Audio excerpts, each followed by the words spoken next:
a man named Otis Wallen who started studying wisdom healing Qigong from Master Ming Tangu, a Qigong master teacher that's here in actually in Santa Fe, and who's teaching modules during this Wisdom of the Body masterclass.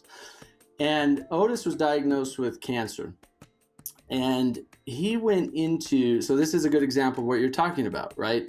He didn't necessarily change his diet. He didn't necessarily change what he was putting in his body. He went deep into sound healing. And so wisdom healing Qigong brings thousands of years of sound healing training through yourself. It teaches you through your own voice, right, to do sound healing. There's sounds like shin,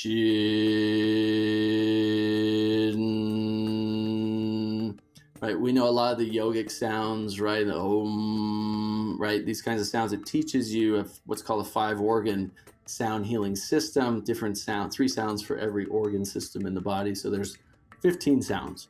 He went into deep sound healing. I mean, hours a day, an hour, 2 hours, 3 hours a day, right? And every time he'd go back in for his next checkup, every few months, that cancer just kept shrinking and shrinking. That tumor kept getting smaller and smaller and smaller. And the primary thing he did to do that was the sound healing practice.